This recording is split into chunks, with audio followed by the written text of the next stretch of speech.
News 10 NBC First Alert Weather Team's Tracking Your Summer Weather Special starts right now. Welcome to another summer season. Well, we're almost there, and we're doing things a little differently this time around. When you have this view of Rochester, you have to take advantage of it. So we're hosting the next half hour right here from the News 10 NBC Sky Deck. I am First Alert meteorologist Stacey Pengen, along with Rich Cornelia, Nate Morris, and you're going to see Glenn Johnson down in the studio in just a minute. Now we're going to prep you for summer and everything that comes with it, including a look back at one of our more memorable and active tornado seasons last year. Plus, could we see a repeat of that? What exactly is our summer going to hold? Severe storms? Speaking of which, when exactly does a thunderstorm become a severe thunderstorm? You think summertime, you probably think heat and thunderstorms. Sometimes those thunderstorms become intense. There's specific criteria a thunderstorm must reach in order for a severe thunderstorm warning to be issued. A severe thunderstorm produces hail that is 1 inch diameter or bigger. That's about the size of a quarter. Winds 58 miles per hour or greater, winds of that magnitude often produce tree or property damage. Or a tornado. Lightning is also a dangerous part of a thunderstorm, but it actually is not a criteria to deem a thunderstorm severe. You may remember last summer when New York State and even here in Western New York experienced an exceptionally high number of tornado warnings and even confirmed tornadoes. On average, New York State only gets about 9 tornadoes per year, which makes it one of the most rare states to get tornadoes. But last year, we had a total of 32 confirmed tornadoes, which is the most we've ever had since we started keeping records. July 10th and 15th were two of the biggest tornado days that have ever occurred in New York State's history. On July 10th, we broke our record for the most tornado warnings issued in one day, with 42 total. And on July 15th, 4 confirmed tornadoes touched down, including one in Canandaigua, which was the closest one to Rochester. This was actually just issued within the last minute or two. Now, the tornado warning is up right now for places like East Bloomfield, Bristol, Canandaigua. I'm here at the site of the Canandaigua tornado last year. We're at 4:45 p.m. on July 15th. The tornado swept through this portion of Eastern Boulevard. All looks calm now, but this is what things looked like last July. It was an EF0, which is the weakest on the enhanced Fujita scale, but it was still strong enough to bring down multiple trees and cause power pole and line damage, which knocked out power and shut down roads. This twister was about 75 yards wide, traveled for about 3/4 of a mile, and had 75 mile-per-hour winds. Gusty winds from severe thunderstorms caused additional damage. Now, severe thunderstorms and tornadoes are very much intertwined. Anytime there's a severe thunderstorm, one of the first things we look for is the potential for that storm to spawn a tornado. But how can we tell that's going to happen? First Alert meteorologist Stacey Pengen goes in depth. Some severe thunderstorms go on to produce a tornado warning. You might wonder, how can you tell just by looking at radar if a tornado is forming? We look at what's called velocity. How is the wind moving in relation to a stationary point? In this case, radar. Doppler radar can actually see the movement of air within the storm. Green indicates motion coming toward the radar, red, away. When these colors meet up very tightly, it's called a couplet, and that is where we look for a possible tornado. If we find tight rotation on radar, we then look for a debris signature. We use what's called correlation coefficient for this. Basically, the radar is detecting anything flying through the air that is or is not meteorological. Think trees or roof shingles being lofted into the air. The radar can see the difference, and that is a radar-confirmed tornado. The image you're looking at here isn't from a tornado locally, but it is an example of what a radar-confirmed tornado would look like. The other simple way to confirm a tornado is simply by seeing it with our eyes. If a spotter sees a funnel that is reaching the ground, a tornado is confirmed.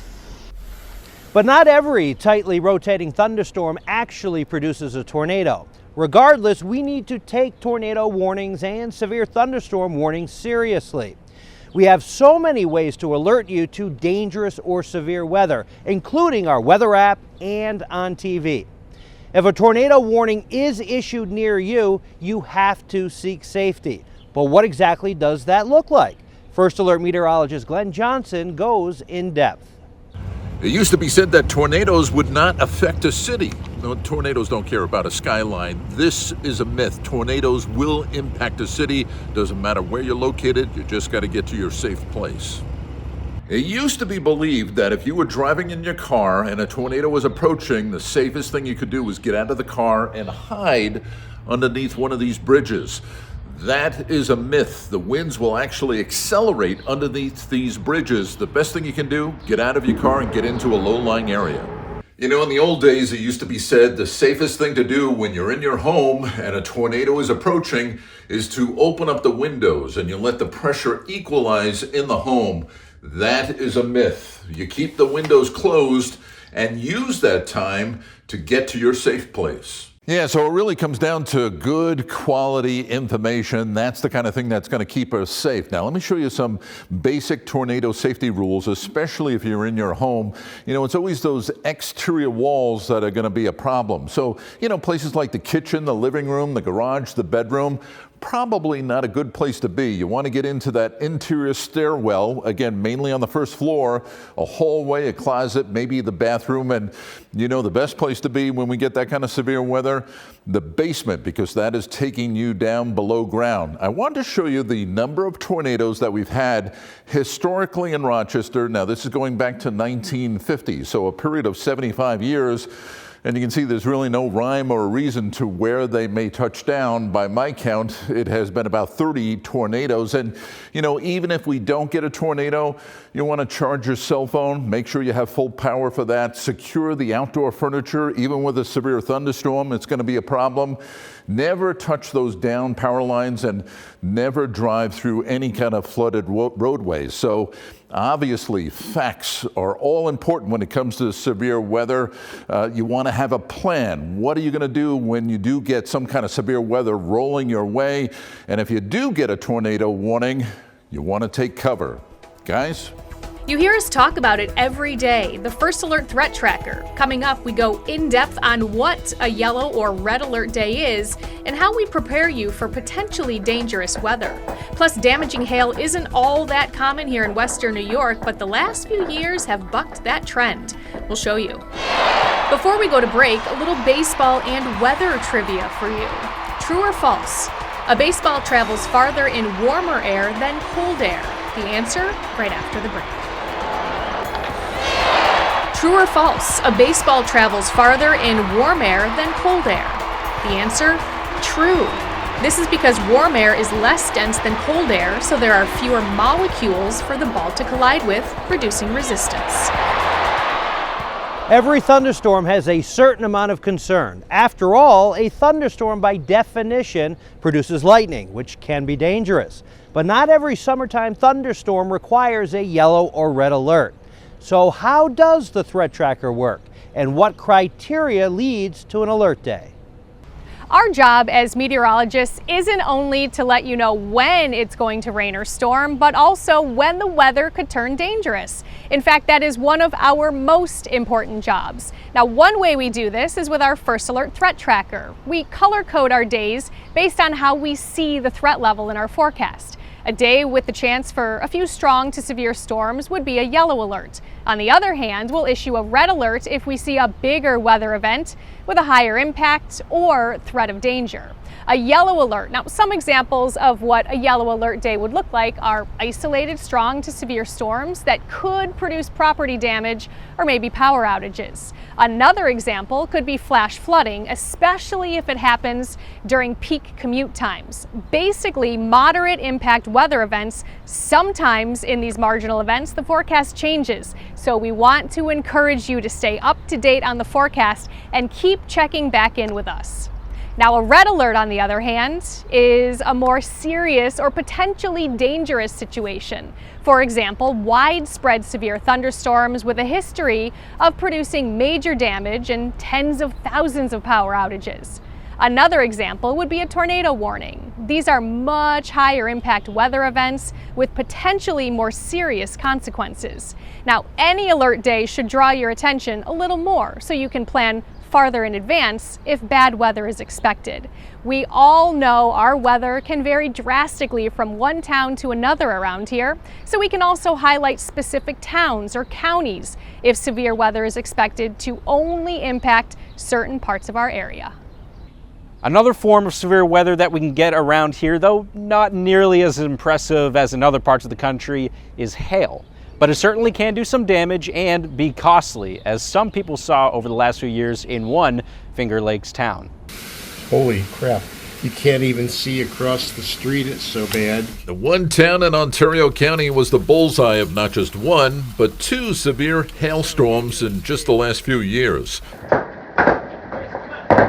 This is what it looked like and sounded like as quarter-size hail pounded the ground and pelted siding in some neighborhoods in Farmington in June of 2022 and again in July of 2024.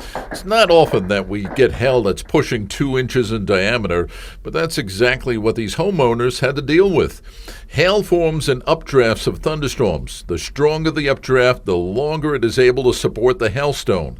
The longer a hailstone is suspended in the thunderstorm, the larger it grows until it becomes too heavy for the storm to continue to support and it falls to the ground. In this case, the golf ball-sized hail was hurled towards houses and cars, certainly heavy enough to do plenty of damage.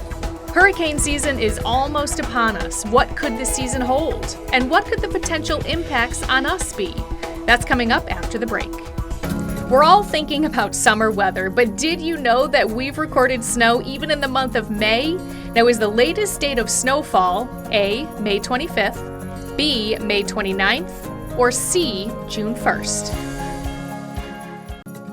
Now, is the latest date of snowfall A, May 25th, B, May 29th, or C, June 1st? The answer, B. The latest we've seen flakes at the Rochester Airport was on May 29th in 1947 when a trace of snow was recorded. Intense weather comes with the territory in Western New York. That's why it always helps to have the First Alert weather app installed on your phone. Here's a quick breakdown of how it works.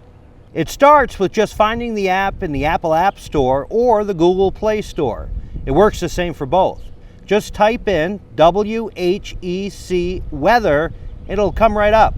From there, you can download and install. After that, you'll want to let the app access your location.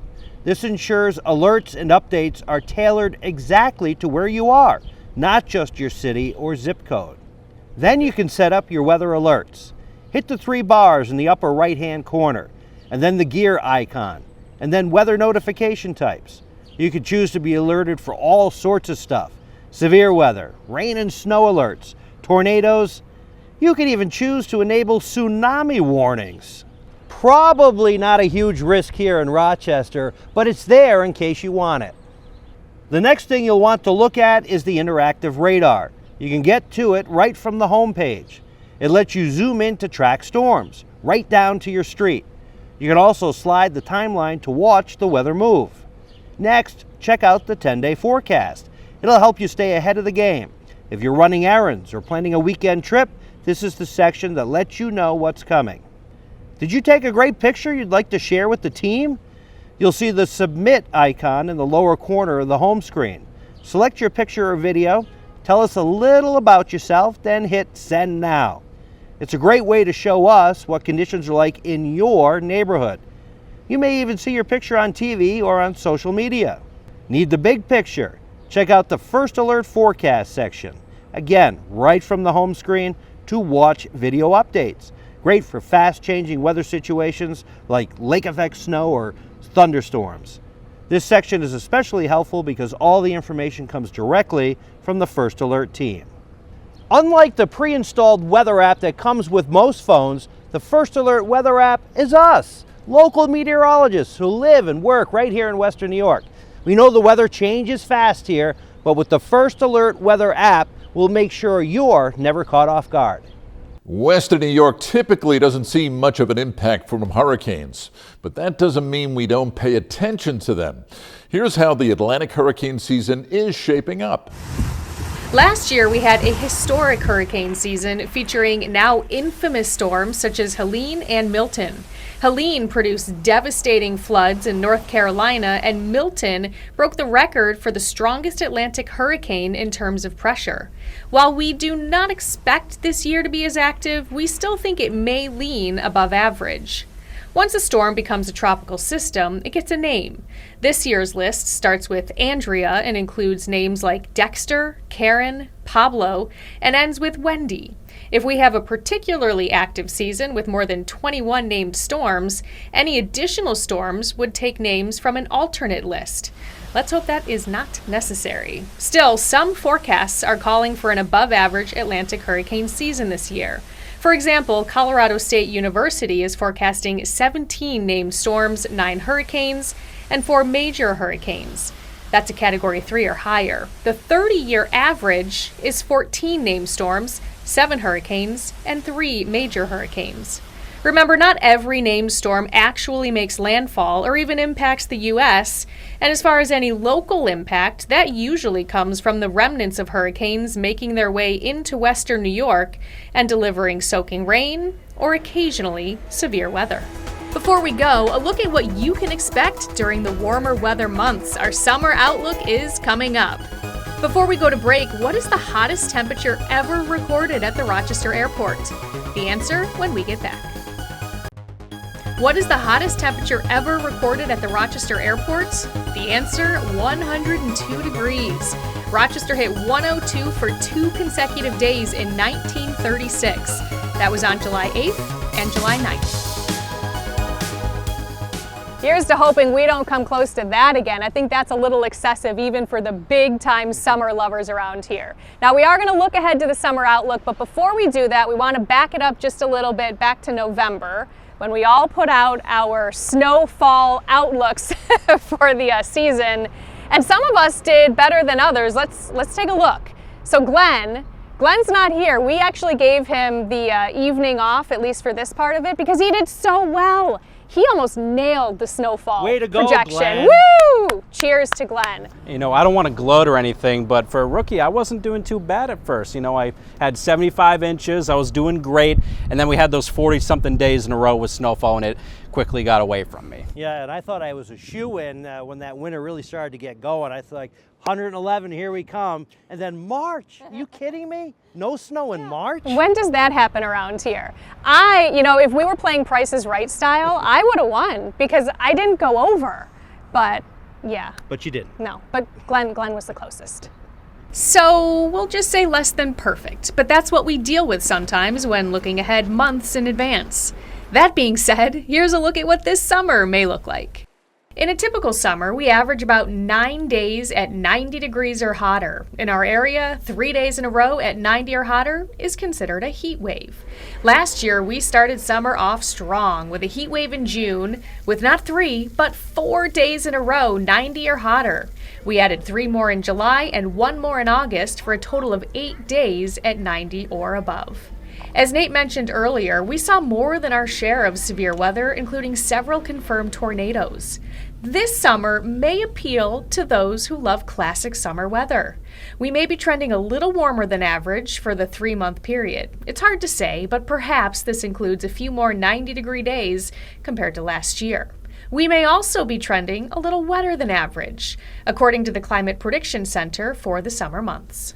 So I'm thinking if we're slightly warmer and slightly wetter than average, then maybe this is a summer where we have to deal with a little more humidity, and maybe another summer where those thunderstorms are just a little more frequent.